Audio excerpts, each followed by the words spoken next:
सूरज की पहली किरण फूटते ही युद्ध फिर आरंभ हो गया। राय करिंगा स्वस्थ हो चुका था। उसने सेना की बागडोर फिर अपने हाथ में ले ली थी। दोनों ओर की सेनाएं आमने सामने थीं, तलवारें निकल गईं और तुहीनाद के साथ साथ युद्ध शुरू हो गया। काफी देर तक युद्ध चलता रहा। खून से भरी पूरी भूमि लाल हो गई थी कि भुजा बहादुर फरकन लागे, नाचन लगे मुझ के बार और कटकट मोटी गिरे खेत में, उठ उठ रुंड करे तकरार। युद्ध चलता रहा पर विजय किसी की नहीं हुई। युद्ध का रुख बदलने के लिए आला ने ऊदल को राय करिंगा की ओर अग्रसर होने के लिए कहा। ऊदल को आता देख राय करिंगा भी चकित रह गया। उसने अपनी तलवार खींच ली और ऊदल पर टूट पड़ा। राय करिंगा ऊदल पर अपनी तलवार से एक के बाद एक लगातार वार करता जा रहा था और ऊदल उनके दिमाग में अपनी योजना अनुसार राय करिंगा को थका देना चाह रहे थे और ऊदल अपने आप को बचाते रहे। जैसे ही ऊदल को महसूस हुआ कि राय करिंगा थोड़ा सा धीमा पड़ा है और वैसे ही ऊदल ने लपक कर राय करिंगा के ऊपर ऐसा जोरदार प्रहार किया कि राय करिंगा का सर धड़ से अलग हो गया। राय करिंगा के मर जाने पर मांडोगढ़ की सेना पलायन करने लगी। सूरज ढलने को था पर उस दिन के युद्ध का निर्णायक पल तो शाम के पहले ही गुजर चुका था। उस दिन का युद्ध समाप्त हो गया।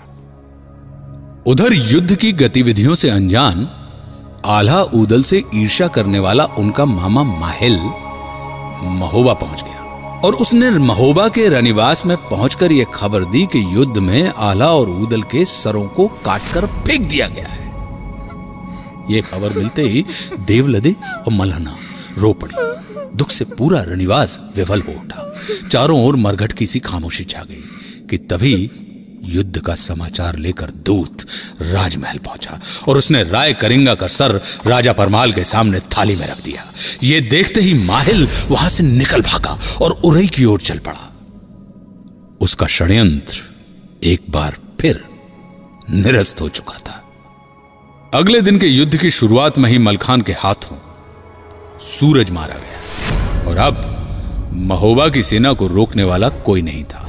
महोबा की सेना ने मांडवगढ़ के किले को घेर लिया। कहते हैं कि यह खबर मिलते ही राजा जंबे भयभीत हो गया और उसने सहजो जोगिन को बुलाया। सहजो जोगिन या सहजो योगिनी ये एक ऐसी योगिनी थी जो काली शक्तियों की उपासक थी, जिसने तंत्र मंत्र द्वारा कई सिद्धियां प्राप्त कर रखी थी। देखो जोगिन, कुछ ऐसा करो कि इन वीरों के खेमे में खलबली मच जाए और मैं इस अफरा तफरी का लाभ उठाकर ये युद्ध जीत जाऊं।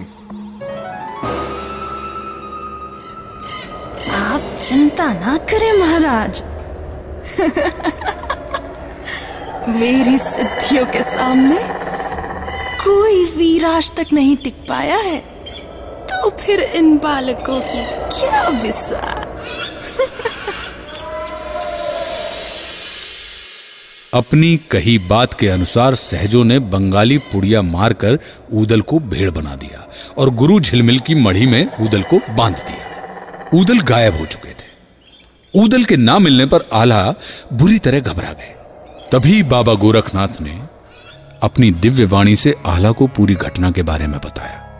पूरी कहानी समझते ही आल्हा ने मलखान और ब्रह्मा को बुला भेजा। ब्रह्मा और मलखान गुरु झिलमिल बाबा की कुटिया में योगियों का भेष धारण करके पहुंच गए। वहां पहुंचकर दोनों ने गुरु जी को भजन सुनाया। गुरु झिलमिल उनके भजन को सुनकर बड़े प्रसन्न हुए। वाह, क्या स्वर है बेटा, मन प्रसन्न हुआ। मांगो, क्या मांगते हो? बाबा, सहजो जोगी ने हमारे भाई उदल को बकरी बनाकर आपके यहाँ मढ़ी में बांध दिया है। बाबा, आप महाप्राण हैं, कृपया आप हमारे भाई को उसकी पूर्व अवस्था में लौटा दीजिए। बस इतनी सी बात? तथास्तु। और ऊदल फिर से मनुष्य बन गए। इधर आल्हा ने ऐलान कर दिया कि जब तक किला ध्वस्त नहीं होगा तब तक सभी लोग यहां पर डटे रहेंगे कि कठिन किला रहे मांडवगढ़ का आला ने दिए वचन उचाए, जो लो किला न टूटे तो लो मांडव विजय न सपने माए। जब तक मांडवगढ़ का किला ध्वस्त नहीं होगा हमारी विजय स्वप्न की जैसी है।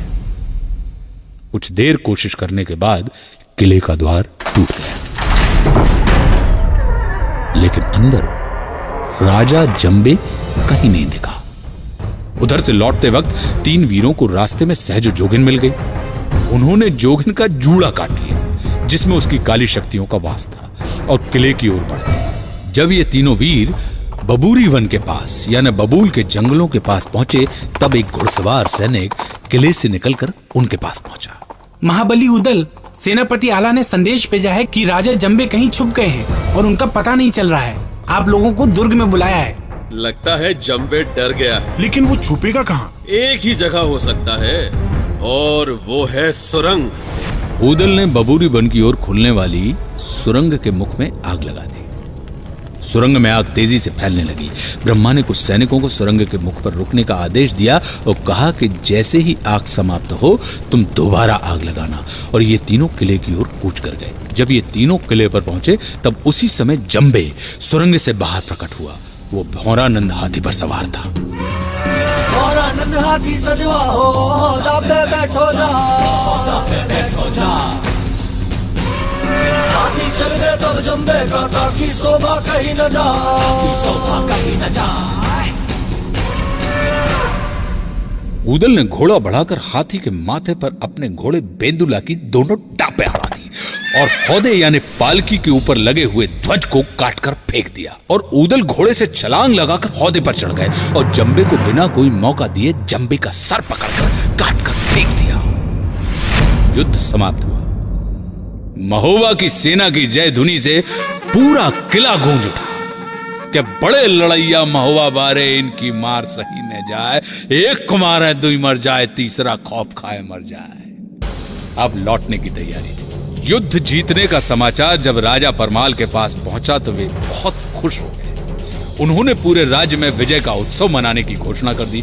प्रजा में खुशी की लहर दौड़ गई और राजा परमाल ने राजमहल में आम दरबार बुलाया।